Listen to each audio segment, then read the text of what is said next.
नमस्कार, खबरां दे इस बुलेटिन विच तुहाडा स्वागत है। मैं हां रचना सेवक। पहला पेश ने चोणवीआं खबरां।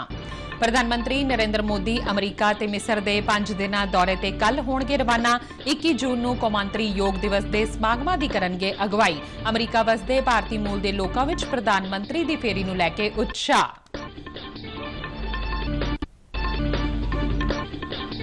केंद्री अमला ते सिखलाई मंत्री डॉक्टर जतिंदर सिंह अनुसार पिछले 9 सालां विच स्टाफ सिलेक्शन कमीशन राही 4,691 भर्तियां कीतियां गईयां। पंजाब विधान सभा दे विशेष इजलास दी कार्रवाई कल सवेरे 11 बजे तक मुलतवी। भारतीय जनता पार्टी वल्लों इजलास दा बाईकाट। कैनेडा स्थित खालिस्तानी अतवादी हरदीप सिंह निज्जर दी ब्रिटिश कोलंबिया प्रांत दे सरी शहर विच गोली मार के हत्या।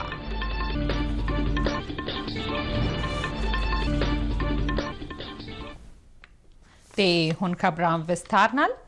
प्रधानमंत्री नरेंद्र मोदी कल अमरीका ते मिस्र दे 5 दिन दे सरकारी दौरे ते रवाना होणगे।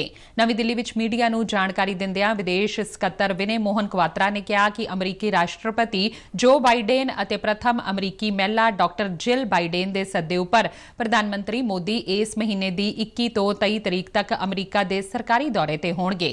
उन्हां दस्सिआ कि प्रधानमंत्री दी यात्रा न्यूयॉर्क तो शुरू होवेगी, जिथे प्रधानमंत्री बुधवार नूं संयुक्त राष्ट्र दे मुख दफ्तर विच कौमांतरी योग दिवस उपर आयोजित प्रोग्रामां दी अगवाई करनगे। संयुक्त राष्ट्र महासभा ने दिसंबर 2014 विच यह तय कीता सी कि 21 जून नूं हर वरे कौमांतरी योग दिवस मनाया जावेगा। First leg of his program in the US is in New York, which starts on the morning of the 21st with celebration of the International Day of Yoga at the UN headquarters in the morning of the 21st. You would recall that United Nations General Assembly had adopted a resolution proclaiming June 21st as the International Day of Yoga. While in New York, Honorable Prime Minister will also meet a cross-section of prominent personalities and leaders. विदेश ਸਕੱਤਰ ने दस्सिਆ कि इस मगरों वीरवार ਨੂੰ प्रधानमंत्री Modi Washington DC जाणगे, जिथे white house which उन्हां दा रस्मी स्वागत कीता जावेगा। ਉਹ राष्ट्रपति बाइडेन नाल मुलाकात करनगे तां जो उच्च पद्धरी वार्ता ਨੂੰ जारी रखिया जावे। विदेश ਸਕੱਤਰ ने दस्सिਆ कि अमरीकी राष्ट्रपति वीरवार शाम ਨੂੰ प्रधानमंत्री दे सन्मान विच रात्रि भोज विच शामिल होणगे। क्वात्रा ने कहा कि प्रधानमंत्री मोदी 22 जून ਨੂੰ अमरीकी कांग्रेस दी सांझी बैठक ਨੂੰ संबोधन करनगे। उन्हां दस्सिਆ कि शुक्रवार ਨੂੰ प्रधानमंत्री अमरीका दी उप राष्ट्रपति कमला हैरिस ਅਤੇ विदेश मंत्री एंटनी बिलकेन ਵੱਲੋਂ ਸਾਂਝੇ रूप ਵਿੱਚ आयोजित ਦੁਪਹਿਰ ਦੇ ਭੋਜਨ ਵਿੱਚ ਸ਼ਾਮਿਲ ਹੋਣਗੇ। ਵਿਦੇਸ਼ ਸਕੱਤਰ ਨੇ ਕਿਹਾ ਕਿ ਪ੍ਰਧਾਨਮੰਤਰੀ ਮੋਦੀ ਮੁੱਖ ਕਾਰਜਕਾਰੀ ਅਧਿਕਾਰੀਆਂ, ਵਪਾਰੀਆਂ ਅਤੇ ਹੋਰ ਹਿੱਤਧਾਰਕਾਂ ਨਾਲ ਵੀ ਮਿਲਣਗੇ। ਉਹ ਭਾਰਤੀ ਭਾਈਚਾਰੇ ਦੇ ਮੈਂਬਰਾਂ ਨਾਲ ਮੁਲਾਕਾਤ ਵੀ ਕਰਨਗੇ। ਕੁਆਤਰਾ ਨੇ ਕਿਹਾ ਕਿ ਮਿਸਰ ਦੇ ਰਾਸ਼ਟਰਪਤੀ ਅਬਦੇਲ ਫਤਿਹ ਅਲ ਸੀਸੀ ਦੇ ਸੱਦੇ ਉੱਪਰ ਪ੍ਰਧਾਨਮੰਤਰੀ ਮੋਦੀ 24 ਅਤੇ 25 ਜੂਨ ਨੂੰ ਅਰਬ ਗਣਰਾਜ ਮਿਸਰ ਦੀ ਰਾਜਧਾਨੀ ਕਾਹਿਰਾ ਦੀ ਸਰਕਾਰੀ ਯਾਤਰਾ ਕਰਨਗੇ। उन्होंने दस्सिया कि प्रधानमंत्री मोदी दी यह पहली मिसर यात्रा होवेगी। प्रधानमंत्री नरेंद्र मोदी दी 21 जून तो शुरू होने वाली अमरीका फेरी दौरान उन्हां दा स्वागत करन वास्ते भारतीय अमरीकी मूल दे लोकां ने वाशिंगटन विच एकता रैली आयोजित कीती। इस रैली विच वड्डी गिणती विच लोग शामिल होए। स्टूडेंट बन के मेरे को बहुत गर्व है कि यहाँ पे मोदी जी आते हैं, हम उनसे देख पाते हैं उनको, हम उनके लिए स्ट्रेंथ के साथ उनके लिए खड़े हो पाते हैं और बहुत गर्व लगता है हमारे भारत के लिए कि हमको भी यहाँ पे एक आवाज़ मिलती है और दूसरों को देखना मिलता है। बहुत अच्छा लगता है। देखिए, भारत और अमेरिका में जो यूनिटी है वो लॉन्ग स्टैंडिंग है, लेकिन कभी जाहिर नहीं होती सही तरीके से। लेकिन ये जिस तरह से मोदी जी ने भारत को जिन ऊंचाइयों पे पहुंचाया है, आज उसका ये उदाहरण है। यहाँ पे यूनिटी देखने को मिलती है कि भारत और अमेरिका में भी यूनिटी हो सकती है। पहले हमेशा भारत और अमेरिका जो है कभी भी एक साथ दिखाई नहीं देते थे। आज जो है भारत और अमेरिका, क्या भारत हर दुनिया में हर कंट्री के साथ दिखाई दे रहा है। ਵਿਸ਼ਵ ਭਰ ਵਿੱਚ 9ਵਾਂ ਕੌਮਾਂਤਰੀ ਯੋਗ ਦਿਵਸ 21 ਜੂਨ ਨੂੰ ਮਨਾਇਆ ਜਾਵੇਗਾ। ਪ੍ਰਧਾਨ ਮੰਤਰੀ ਨਰਿੰਦਰ ਮੋਦੀ ਸੰਯੁਕਤ ਰਾਸ਼ਟਰ ਦੇ ਨਿਊਯਾਰਕ ਸਥਿਤ ਮੁੱਖ ਦਫ਼ਤਰ ਵਿਖੇ ਆਯੋਜਿਤ ਹੋਣ ਵਾਲੇ ਯੋਗ ਦਿਵਸ ਪ੍ਰੋਗਰਾਮ ਦੀ ਅਗਵਾਈ ਕਰਨਗੇ। ਯੋਗ ਦਿਵਸ ਦਾ ਇਸ ਸਾਲ ਦਾ ਥੀਮ ਵਸੁਦੇਵ ਕੁਟੁੰਬਕਮ ਲਈ ਯੋਗ ਹੈ। ਪ੍ਰਧਾਨ ਮੰਤਰੀ ਨਰਿੰਦਰ ਮੋਦੀ ਨੇ ਬੀਤੇ ਦਿਨ ਆਕਾਸ਼ਵਾਣੀ ਤੋਂ ਪ੍ਰਸਾਰਿਤ ਆਪਣੇ ਬਹੁਚਰਚਿਤ ਪ੍ਰੋਗਰਾਮ ਮਨ ਕੀ ਬਾਤ ਵਿੱਚ ਲੋਕਾਂ ਨੂੰ ਆਪਣੀ ਸਰੀਰਕ ਅਤੇ ਮਾਨਸਿਕ ਤੰਦਰੁਸਤੀ ਲਈ ਯੋਗ ਨੂੰ ਅਪਣਾਉਣ ਲਈ ਅਪੀਲ ਕੀਤੀ। ਮਨ ਕੀ ਬਾਤ ਪ੍ਰੋਗਰਾਮ ਨੇ ਇਸ ਤਰ੍ਹਾਂ ਦੇਸ਼ ਦੇ ਸਾਰੇ ਹੀ ਕੋਨਿਆਂ ਦੇ ਲੋਕਾਂ ਨੂੰ ਯੋਗ ਦਾ ਸੁਨੇਹਾ ਦਿੱਤਾ। ਉਨ੍ਹਾਂ ਕਿਹਾ ਕਿ 21 ਜੂਨ ਦਾ ਦਿਨ ਉਨ੍ਹਾਂ ਲੋਕਾਂ ਲਈ ਇੱਕ ਵੱਡਾ ਮੌਕਾ ਹੈ ਜੋ ਕਸਰਤ ਲਈ ਯੋਗ ਨਾਲ ਜੁੜੇ ਹੋਏ ਨਹੀਂ ਹੈ। 21 ਜੂਨ ਨੂੰ ਕੌਮਾਂਤਰੀ ਯੋਗਾ ਦਿਵਸ ਦੇ ਜਸ਼ਨਾਂ ਵਿੱਚ ਉਪ ਰਾਸ਼ਟਰਪਤੀ ਜਗਦੀਪ ਧਨਖੜ ਦੇਸ਼-ਵਾਸੀਆਂ ਦੀ ਅਗਵਾਈ ਕਰਨਗੇ। ਇਸੇ ਸਬੰਧ ਵਿੱਚ ਮੁੱਖ ਸਮਾਗਮ ਮੱਧ ਪ੍ਰਦੇਸ਼ ਦੇ ਜਬਲਪੁਰ ਵਿੱਚ ਹੋਵੇਗਾ। ਇਸ ਮੌਕੇ ਉਪ ਰਾਸ਼ਟਰਪਤੀ ਜਗਦੀਪ ਧਨਖੜ ਇਕੱਠ ਨੂੰ ਸੰਬੋਧਨ ਕਰਨਗੇ ਤੇ ਬਾਅਦ ਵਿੱਚ ਮਾਸ ਯੋਗਾ ਪ੍ਰਦਰਸ਼ਨ ਦੀ ਅਗਵਾਈ ਕਰਨਗੇ। ਸਮਾਗਮ ਵਿੱਚ ਮੱਧ ਪ੍ਰਦੇਸ਼ ਦੇ ਰਾਜਪਾਲ ਮੰਗੂਬਾਈ ਪਟੇਲ, ਮੁੱਖ ਮੰਤਰੀ ਸ਼ਿਵਰਾਜ ਸਿੰਘ ਚੌਹਾਨ, ਕੇਂਦਰੀ ਆਯੁਸ਼ ਮੰਤਰੀ ਸਰਬਾਨੰਦ ਸੋਨੋਵਾਲ ਵੀ ਸ਼ਾਮਿਲ ਰਹਿਣਗੇ। ਕੇਂਦਰੀ ਅਮਲਾ ਤੇ ਸਿਖਲਾਈ ਮੰਤਰੀ ਡਾਕਟਰ ਜਤਿੰਦਰ ਸਿੰਘ ਨੇ ਕਿਹਾ ਕਿ ਪਿਛਲੇ 9 ਸਾਲਾਂ ਵਿੱਚ ਸਟਾਫ ਸਿਲੈਕਸ਼ਨ ਕਮਿਸ਼ਨ ਰਾਹੀਂ 4,691 ਭਰਤੀਆਂ ਕੀਤੀਆਂ ਗਈਆਂ ਨੇ। ਅੱਜ ਨਵੀਂ ਦਿੱਲੀ ਵਿੱਚ ਭਾਰਤੀ ਜਨਤਾ ਪਾਰਟੀ ਦੇ ਹੈੱਡਕੁਆਰਟਰ ਵਿਖੇ ਪੱਤਰਕਾਰਾਂ ਨਾਲ ਗੱਲਬਾਤ ਕਰਦਿਆਂ ਉਨ੍ਹਾਂ ਦੱਸਿਆ ਕਿ 2004 ਤੋਂ 2013 ਤੱਕ 2,07,563 ਦੀ ਸਟਾਫ ਸਿਲੈਕਸ਼ਨ ਕਮਿਸ਼ਨ ਰਾਹੀਂ ਭਰਤੀ ਕੀਤੀ ਗਈ ਸੀ। ਉਨ੍ਹਾਂ ਦੱਸਿਆ ਕਿ ਮੋਦੀ ਸਰਕਾਰ ਹੇਠ ਪਿਛਲੇ 9 ਸਾਲਾਂ ਵਿੱਚ ਸੰਘ ਲੋਕ ਸੇਵਾ ਕਮਿਸ਼ਨ ਰਾਹੀਂ 50,906 ਦੀ ਚੋਣ ਕੀਤੀ ਗਈ ਹੈ। ਡਾਕਟਰ ਜਤਿੰਦਰ ਸਿੰਘ ਨੇ ਕਿਹਾ ਕਿ ਰੇਲਵੇ ਭਰਤੀ ਬੋਰਡ ਵੱਲੋਂ ਬੀਤੇ 9 ਵਰਿਆਂ ਵਿੱਚ 4,30,594 ਦੀ ਭਰਤੀ ਕੀਤੀ ਗਈ ਹੈ।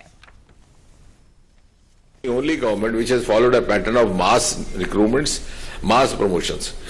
हर रोजगार मेला के अंक में जो अब तक 6 हो चुके हैं, प्रधानमंत्री ने कभी भी 70,000 से कम नियुक्ति पत्र जारी नहीं किए। Quantitatively also this government has performed better in the last 9 years compared to the earlier first 9 years of the UPA government, and qualitatively also बहुत बड़ा योगदान प्रधानमंत्री मोदी जी का रहा है कि उन्होंने इस देश को इस बात के लिए जागृत किया कि रोजगार का अर्थ सिर्फ सरकारी नौकरी ही नहीं, उसके अतिरिक्त भी है। और परिणाम ये कि 350 से बढ़कर के आज 1 लाख तक पहुंच गए हमारे स्टार्टअप्स। ਪੰਜਾਬ ਵਿਧਾਨ ਸਭਾ ਦੀ ਕਾਰਵਾਈ ਕੱਲ ਸਵੇਰੇ 11 ਵਜੇ ਤੱਕ ਲਈ ਮੁਲਤਵੀ ਕਰ ਦਿੱਤੀ ਗਈ ਹੈ। ਅੱਜ ਸਦਨ ਵਿੱਚ ਵਿਛੜੇ ਮੈਂਬਰਾਂ ਨੂੰ ਸ਼ਰਧਾਂਜਲੀ ਦਿੱਤੀ ਗਈ। ਹੋਰਨਾਂ ਤੋਂ ਇਲਾਵਾ ਪੰਜਾਬ ਦੇ ਸਾਬਕਾ ਮੁੱਖ ਮੰਤਰੀ ਪ੍ਰਕਾਸ਼ ਸਿੰਘ ਬਾਦਲ, ਸਾਬਕਾ ਕੈਬਨਿਟ ਮੰਤਰੀ ਚੌਧਰੀ ਸਵਰਨਾਰਾਮ, ਸਾਬਕਾ ਡਿਪਟੀ ਸਪੀਕਰ ਜਸਵੰਤ ਸਿੰਘ ਤੇ ਸਾਬਕਾ ਵਿਧਾਨਕਾਰ ਰੁਮਾਰ ਚੰਦ ਤੋਂ ਇਲਾਵਾ ਸੁਤੰਤਰਤਾ ਸੈਨਾਨੀ ਉਜਾਗਰ ਸਿੰਘ, ਖਿਡਾਰੀ ਕੌਰ ਸਿੰਘ, ਕਾਂਸਟੇਬਲ ਮਨਦੀਪ ਸਿੰਘ ਨੂੰ ਸ਼ਰਧਾ ਦੇ ਫੁੱਲ ਭੇਂਟ ਕੀਤੇ ਗਏ। ਮੁੱਖ ਮੰਤਰੀ ਭਗਵੰਤ ਸਿੰਘ ਮਾਨ ਨੇ ਉੜੀਸਾ ਵਿੱਚ ਹੋਏ ਰੇਲ ਹਾਦਸੇ ਵਿੱਚ ਮਾਰੇ ਗਏ ਵਿਅਕਤੀਆਂ ਨੂੰ ਵੀ ਸ਼ਰਧਾਂਜਲੀ ਦੇਣ ਦਾ ਸੁਝਾਅ ਦਿੱਤਾ। ਮੈਂਬਰਾਂ ਵੱਲੋਂ 2 ਮਿੰਟ ਦਾ ਮੌਨ ਰੱਖ ਕੇ ਵਿਛੜੀਆਂ ਸ਼ਖਸੀਅਤਾਂ ਨੂੰ ਸ਼ਰਧਾ ਦੇ ਫੁੱਲ ਭੇਂਟ ਕੀਤੇ ਗਏ। ਅੱਜ ਸ਼ੁਰੂ ਹੋਏ ਇਜਲਾਸ ਦਾ ਭਾਰਤੀ ਜਨਤਾ ਪਾਰਟੀ ਵੱਲੋਂ ਬਾਈਕਾਟ ਕੀਤਾ ਗਿਆ। ਭਾਰਤੀ ਜਨਤਾ ਪਾਰਟੀ ਦੇ ਸੂਬਾ ਪ੍ਰਧਾਨ ਅਸ਼ਵਨੀ ਸ਼ਰਮਾ ਨੇ ਇਸ ਦਾ ਐਲਾਨ ਕਰਦਿਆਂ ਕਿਹਾ ਕਿ ਪਹਿਲਾਂ ਹੋਏ ਇਜਲਾਸ ਵਿੱਚ ਲਿਆਂਦੇ ਮਤਿਆਂ ਦਾ ਕੀ ਬਣਿਆ। ਉਨ੍ਹਾਂ ਕਿਹਾ ਕਿ ਨਸ਼ੇ ਦੇ ਮੁੱਦੇ ਉੱਤੇ ਵਾਈਟ ਪੇਪਰ ਲਿਆਉਣਾ ਚਾਹੀਦਾ ਸੀ। ਉਨ੍ਹਾਂ ਕਿਹਾ ਕਿ ਕੇਜਰੀਵਾਲ ਨੂੰ ਖੁਸ਼ ਕਰਨ ਲਈ ਲਿਆਂਦੇ ਗਏ ਬੇਵਜ੍ਹਾ ਦੇ ਇਜਲਾਸ ਵਿੱਚ ਉਹ ਹਿੱਸਾ ਨਹੀਂ ਲੈਣਗੇ।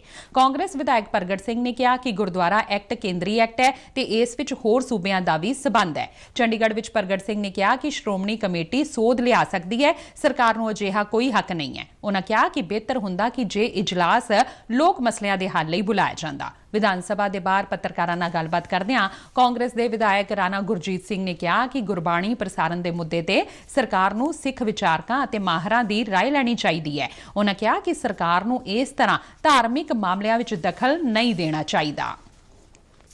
ਪੰਜਾਬ ਸਰਕਾਰ ਵੱਲੋਂ ਕੇਂਦਰ ਸਰਕਾਰ ਤੇ ਵੱਖ-ਵੱਖ ਕੇਂਦਰੀ ਸਕੀਮਾਂ ਤਹਿਤ ਫੰਡ ਜਾਰੀ ਨਾ ਕਰਨ ਦੇ ਦੋਸ਼ ਲਗਾਏ ਜਾ ਰਹੇ ਨੇ, ਜਦੋਂ ਕਿ ਕੇਂਦਰ ਸਰਕਾਰ ਦਾ ਕਹਿਣਾ ਹੈ ਕਿ ਪੰਜਾਬ ਸਰਕਾਰ ਕੇਂਦਰੀ ਸਕੀਮਾਂ ਨੂੰ ਆਪਣੇ ਰਾਜਨੀਤਿਕ ਹਿੱਤਾਂ ਲਈ ਵਰਤ ਰਹੀ ਹੈ। ਪੰਜਾਬ ਸਰਕਾਰ ਵੱਲੋਂ ਕੇਂਦਰ ਦੀਆਂ ਸਿਹਤ ਯੋਜਨਾਵਾਂ ਦਾ ਨਾਂ ਬਦਲ ਕੇ ਫੰਡਾਂ ਦੀ ਦੁਰਵਰਤੋਂ ਕੀਤੀ ਜਾ ਰਹੀ ਹੈ। ਕੇਂਦਰੀ ਸਿਹਤ ਮੰਤਰੀ ਡਾਕਟਰ ਮਨਸੁਖ ਮਾਂਡਵੀਆ ਨੇ ਫਰਵਰੀ ਵਿੱਚ ਲੋਕ ਸਭਾ ਵਿੱਚ ਆਪਣੇ ਬਿਆਨ ਵਿੱਚ ਕਿਹਾ ਸੀ ਕਿ ਪੰਜਾਬ ਸਰਕਾਰ ਵੱਲੋਂ ਕੇਂਦਰ ਦੀ Ayushman Bharat health and wellness centre scheme ਹੇਠ ਦਿੱਤੇ ਗਏ ਫੰਡਾਂ ਨਾਲ ਸਥਾਪਿਤ ਕੀਤੇ ਗਏ ਸਿਹਤ ਕੇਂਦਰਾਂ ਦਾ ਨਾਂ ਬਦਲ ਕੇ ਆਮ ਆਦਮੀ ਮੁਹੱਲਾ ਕਲੀਨਿਕ ਰੱਖਿਆ ਗਿਆ, ਜੋ ਕਿ ਕੇਂਦਰ ਅਤੇ ਰਾਜ ਵਿਚਾਲੇ ਸਮਝੌਤਿਆਂ ਦੀ ਉਲੰਘਣਾ ਹੈ। ਉਨ੍ਹਾਂ ਕਿਹਾ ਕਿ ਰਾਜ ਵਿੱਚ ਦਿੱਤੀਆਂ ਜਾ ਰਹੀਆਂ ਸਿਹਤ ਸਹੂਲਤਾਂ ਵਿੱਚ ਕੇਂਦਰ ਸਰਕਾਰ ਵੱਲੋਂ 60% ਅਤੇ ਰਾਜ ਸਰਕਾਰ ਵੱਲੋਂ 40% योगदान पाया जाता है।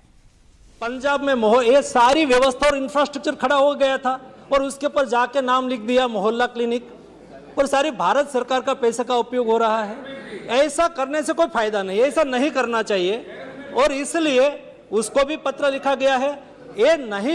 ये कॉन्ट्रैक्ट को नहीं मानेंगे और scheme health and wellness centre बंद कर देंगे तो भारत सरकार के पास और कोई रास्ता नहीं बचेगा। उन्होंने स्कीम बंद कर दिया, ऐसा मान के हम उसको यहाँ से जो ग्रांट देते हैं, हम तो स्कीम बेस्ड ग्रांट देते हैं, और स्कीम का वो उपयोग ना करे, वो स्कीम को माने नहीं, तो हमारे पास और कोई दूसरा विकल्प बचता नहीं है। इसलिए इस सदन के माध्यम से मैं सभी राज्य सरकार को माननीय सांसद के द्वारा सूचित करना चाहूँगा कि भारत सरकार और राज्य सरकार साथ में मिलकर ही काम करे और देश के नागरिकों की हेल्थ की रक्षा के लिए कोई पॉलिटिक्स करने की किसी को आवश्यकता नहीं, मदद करनी है और मदद करे। पिछले दिनी पंजाब ਦੇ ਦੌਰੇ ਦੌਰਾਨ ਡਾਕਟਰ ਮਨਸੁਖ ਮਾਂਡਵੀਆ ਨੇ ਕਿਹਾ ਕਿ ਪੰਜਾਬ ਸਰਕਾਰ ਨੇ ਕੇਂਦਰ ਸਰਕਾਰ ਦੀ ਇਸ ਯੋਜਨਾ ਨੂੰ ਬੰਦ ਕਰਕੇ ਹੁਣ ਇਹਨਾਂ ਨੂੰ ਆਮ ਆਦਮੀ ਕਲੀਨਿਕ ਯੋਜਨਾ ਵਿੱਚ ਤਬਦੀਲ ਕਰ ਦਿੱਤਾ ਹੈ। ਇਸ ਲਈ ਮਜਬੂਰਨ ਉਹਨਾਂ ਨੂੰ ਕੇਂਦਰੀ ਫੰਡ ਬੰਦ ਕਰਨੇ ਪੈ ਰਹੇ ਨੇ। कन्वर्ट कर देना, बंद कर देना, तो बंद हो जाने से स्वाभाविक तौर पर ग्रांट देना विषय नहीं बनता है। केवल विषय इतना ही है। मैं कहता हूँ कि मोहल्ला क्लिनिक बनाए, अच्छा बनाए, हमें कोई दिक्कत नहीं। हर राज्य सरकार अपने अपने राज्य में योजना चला सकती है। हमारा विषय केवल इतना ही है कि हेल्थ एंड वेलनेस सेंटर को आप भारत सरकार ने बनाया हुआ हेल्थ एंड वेलनेस सेंटर पर आप मोहल्ला क्लिनिक का बैनर नहीं लगा सकते। इस दौरान पंजाब के लोगों ने राज्य सरकार वालों मुहैया करवाईयां जा रही सेहत सेवावां प्रति चिंता प्रगट की है। उन्हां दा कहना है कि केंद्री फंडां तो बिना इन्हां क्लीनिकां नूं चलाउणा बहुत मुश्किल होवेगा अते इस दा सीधा असर आम जनता नूं भुगतना पवेगा। आम आदमी पार्टी सरकार है, इन्होंने घोषणा की सी कि आम आदमी क्लीनिक खोलांगे, तो जो खोलना सीगा तो तुसी अपने जिहड़े पंजाब सरकार के फंड है उस खोलो। ਹੁਣ ਕੇਂਦਰ ਸਰਕਾਰ ਜਿਹੜੀ ਹੈਗੀ ਆ ਉਹ ਹੈਲਥ ਐਂਡ ਵੈਲਨੈਸ ਸੈਂਟਰਸ ਜਿਹੜੀ ਖੋਲ੍ਹਦੀ ਪਈ ਹੈ। 60% ਉਹਨਾਂ ਦੀ ਕੰਟਰੀਬਿਊਸ਼ਨ ਹੈ, 40% ਪੰਜਾਬ ਸਰਕਾਰ ਦੀ ਕੰਟਰੀਬਿਊਸ਼ਨ ਹੈ। ਸੋ ਉਹ ਜਿਹੜਾ ਹੈਗਾ ਆਯੁਸ਼ਮਾਨ ਭਾਰਤ ਥੱਲੇ ਜਿਹੜਾ ਖੋਲ੍ਹਿਆ ਜਾਂਦਾ, ਲੇਕਿਨ ਇਹਨਾਂ ਨੇ ਉਸ ਨੂੰ ਮਿਸ ਯੂਟਿਲਾਈਜੇਸ਼ਨ ਕਰਕੇ ਆਪਣੀ ਮੋਹਰ ਲਾਣੀ ਸ਼ੁਰੂ ਕਰਤੀ ਹੈ। तो उस नाते ਜਿਹੜਾ ਹੈਗਾ कि केंद्रीय मंत्री श्री मनसुख मांडविया जी ने ਜਿਹੜਾ ਹੈਗਾ घोषणा की है कि वो फंड ਜਿਹੜੇ ਹੈਗੇ आयुष्मान भारत थल्ले वो पंजाब सरकार ਦੇ स्टॉप किए जा रहे हैं और इससे ਜਿਹੜਾ पंजाब ਦੇ ਜਿਹੜੇ ਲੋਕਾਂ ਦਾ ਨੁਕਸਾਨ ਕੀਤਾ, मैं तो ਕਹਾਂਗਾ कि इस मान सरकार ने ਜਿਹੜਾ ਹੈਗਾ ਅੱਜ पंजाब ਦੇ ਲੋਕਾਂ ਨੂੰ जो आयुष्मान योजना ਜਿਹੜੀ ਪ੍ਰਧਾਨ ਮੰਤਰੀ ਮੋਦੀ ਜੀ ਦੀ ਦੇਖ ਰੇਖ 'ਚ ਕੇਂਦਰ ਸਰਕਾਰ ਵੱਲੋਂ ਚਲਾਈ ਜਾ ਰਹੀ ਹੈ, ਜਦ ਪੰਜਾਬ ਦੇ ਲੋਕ ਉਸ ਤੋਂ ਵਾਂਝੇ ਰਹਿ ਰਹੇ ਹਨ, ਉਸ ਦੀ ਜ਼ਿੰਮੇਵਾਰ ਸਿੱਧੇ ਤੌਰ ਤੇ ਪੰਜਾਬ ਦੀ ਸਰਕਾਰ ਹੈ, ਜਿਨ੍ਹਾਂ ਨੂੰ 438 ਕਰੋੜ ਰੁਪਈਆ ਕੇਂਦਰ ਦੀ ਸਰਕਾਰ ਨੇ ਪੰਜਾਬ ਦੇ ਲੋੜਵੰਦ ਲੋਕਾਂ ਦੇ ਇਲਾਜ ਲਈ ਭੇਜਿਆ ਸੀ। ਉਸ ਨੂੰ ਆਪਣੀ ਝੂਠੀ ਸ਼ਾਨ ਸ਼ੌਕਤ ਲਈ, ਝੂਠੇ ਪ੍ਰਚਾਰ ਪ੍ਰਸਾਰ ਲਈ ਜਿਹੜੀ ਆਮ ਆਦਮੀ ਪਾਰਟੀ ਦੀ ਭਗਵੰਤ ਮਾਨ ਸਰਕਾਰ ਹੈ, ਉਹਨੇ ਮੁਹੱਲਾ ਕਲੀਨਿਕ 'ਚ ਉਹਨਾਂ ਪੈਸਿਆਂ ਨੂੰ ਲਗਾਇਆ ਜਿਹਦੇ ਤੇ ਐਡ ਲੱਗੀ, ਰੰਗ ਰੋਗਣ ਦੇ ਵਿੱਚ ਪੈਸਾ ਖਰਾਬ ਕਰਤਾ, ਜਿਹਦੇ ਕਰਕੇ ਅੱਜ ਸਿਵਲ ਹਸਪਤਾਲ ਪੰਜਾਬ ਦਿਆਂ ਦੇ ਵਿੱਚ ਦਵਾਈਆਂ ਨਹੀਂ ਹੈ, ਡਾਕਟਰ ਨਹੀਂ ਹੈ, ਇਲਾਜ ਦੇ ਦੁੱਖੋਂ ਲੋਕ ਮਰ ਰਹੇ ਹੈ। ਇਹ ਸਾਰਾ ਜਿਹੜਾ ਘਾਣ ਪੰਜਾਬ ਦੇ ਲੋਕਾਂ ਦਾ ਇਲਾਜ ਦਾ ਕੀਤਾ ਜਾ ਰਿਹਾ ਹੈ, ਉਹਦੇ ਲਈ ਸਿੱਧੇ ਤੌਰ ਤੇ ਪੰਜਾਬ ਦੀ ਆਮ ਆਦਮੀ ਪਾਰਟੀ ਦੀ ਸਰਕਾਰ ਜ਼ਿੰਮੇਵਾਰ ਹੈ। ਮੈਂ ਨਿਵੇਦਨ ਕਰਦਾ ਹਾਂ ਪੰਜਾਬ ਦੇ ਮੁੱਖ ਮੰਤਰੀ ਸਾਹਿਬ ਨੂੰ ਕਿ ਭ੍ਰਸ਼ਟਾਚਾਰ ਦੀ ਨੀਤੀ, ਦਿਖਾਵੇ ਦੀ ਨੀਤੀ, ਇਸ਼ਤਿਹਾਰ ਦੀ ਨੀਤੀ ਨੂੰ ਛੱਡ ਕੇ ਅਸੀਂ ਲੋਕਾਂ ਦੇ ਇਲਾਜ ਦੀ ਨੀਤੀ ਲਾਗੂ ਕਰੀਏ।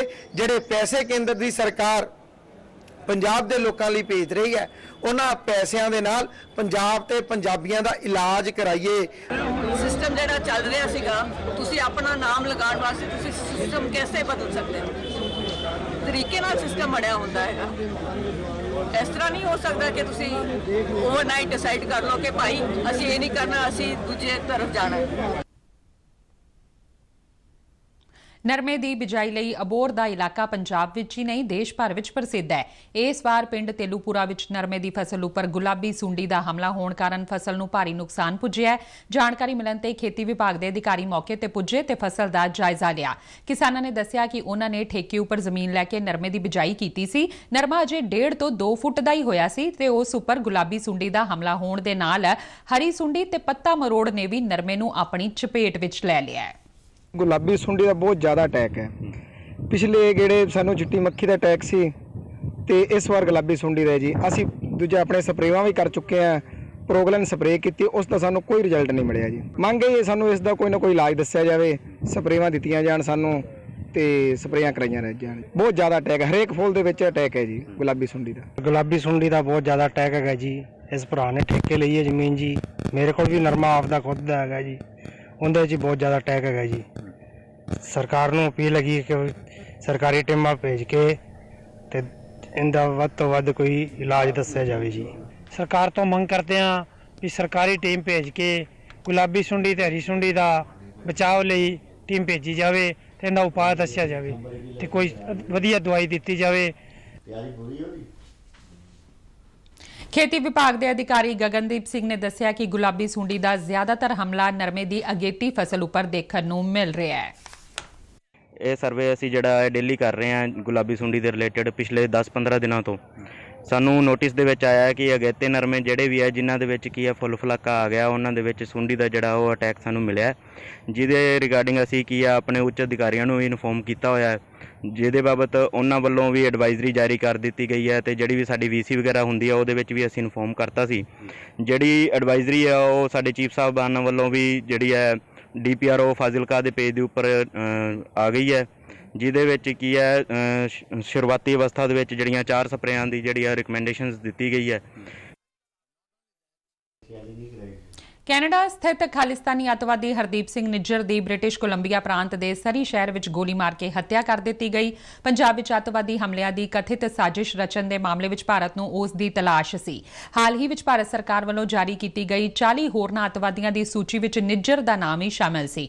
Nijjar Khalistan tiger force KTF ਅੱਤਵਾਦੀ ਗੁੱਟ ਦਾ ਸਰਗਨਾ ਸੀ। ਪੰਜਾਬ ਦੇ ਜਲੰਧਰ ਵਿੱਚ ਅੱਤਵਾਦੀ ਵਾਰਦਾਤ ਦੀ ਸਾਜ਼ਿਸ਼ ਰਚਨ ਦੇ ਮੁਲਜ਼ਮ ਦੇ ਤੌਰ ਤੇ ਨਿੱਜਰ ਦੀ ਗ੍ਰਿਫਤਾਰੀ ਵਿੱਚ ਮਦਦ ਲਈ 10 ਲੱਖ ਰੁਪਏ ਦਾ ਇਨਾਮ ਐਲਾਨਿਆ ਗਿਆ ਸੀ। ਇਸ ਤੋਂ ਪਹਿਲਾਂ NIA ਨੇ ਨਿੱਜਰ ਦੇ ਖਿਲਾਫ ਦੋਸ਼ ਪੱਤਰ ਵੀ ਦਾਖਲ ਕੀਤਾ ਸੀ। ਨਿੱਜਰ ਨੇ ਕੈਨੇਡਾ ਦੇ ਬਰੈਂਪਟਨ ਸ਼ਹਿਰ ਵਿੱਚ ਖਾਲਿਸਤਾਨ ਜਨਮਤ ਸੰਗ੍ਰਹਿ ਆਯੋਜਿਤ ਕਰਨ ਵਿੱਚ ਮੁੱਖ ਭੂਮਿਕਾ ਨਿਭਾਈ ਸੀ।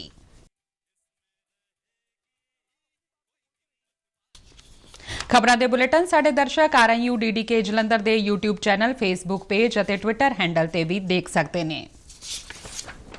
ਬੁਲੇਟਿਨ ਦੇ ਅਖੀਰ ਵਿੱਚ ਚੋਣਵੀਆਂ ਖਬਰਾਂ ਇੱਕ ਵਾਰ ਫਿਰ ਤੋਂ। ਪ੍ਰਧਾਨ ਮੰਤਰੀ ਨਰਿੰਦਰ ਮੋਦੀ ਅਮਰੀਕਾ ਤੇ ਮਿਸਰ ਦੇ 5 ਦਿਨਾਂ ਦੌਰੇ ਤੇ ਕੱਲ ਹੋਣਗੇ ਰਵਾਨਾ। 21 ਜੂਨ ਨੂੰ ਕੌਮਾਂਤਰੀ ਯੋਗ ਦਿਵਸ ਦੇ ਸਮਾਗਮਾਂ ਦੀ ਕਰਨਗੇ ਅਗਵਾਈ। ਅਮਰੀਕਾ ਵਸਦੇ ਭਾਰਤੀ ਮੂਲ ਦੇ ਲੋਕਾਂ ਵਿੱਚ ਪ੍ਰਧਾਨ ਮੰਤਰੀ ਦੀ ਫੇਰੀ ਨੂੰ ਲੈ ਕੇ ਉਤਸ਼ਾਹ।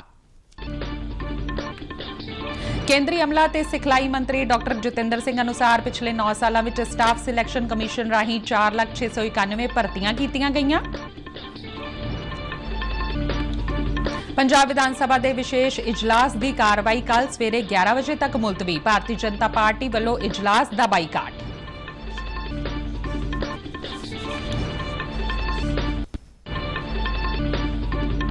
ਕੈਨੇਡਾ ਸਥਿਤ ਖਾਲਿਸਤਾਨੀ ਅੱਤਵਾਦੀ ਹਰਦੀਪ ਸਿੰਘ ਨਿੱਜਰ ਦੀ ਬ੍ਰਿਟਿਸ਼ ਕੋਲੰਬੀਆ ਪ੍ਰਾਂਤ ਦੇ ਸਰੀ ਸ਼ਹਿਰ ਵਿੱਚ ਗੋਲੀ ਮਾਰ ਕੇ ਹੱਤਿਆ। ਤੇ ਇਸ ਦੇ ਨਾਲ ਹੀ ਖਬਰਾਂ ਦਾ ਇਹ ਬੁਲੇਟਿਨ ਖਤਮ ਹੁੰਦਾ ਹੈ। ਇਜਾਜ਼ਤ ਦਿਓ, ਨਮਸਕਾਰ।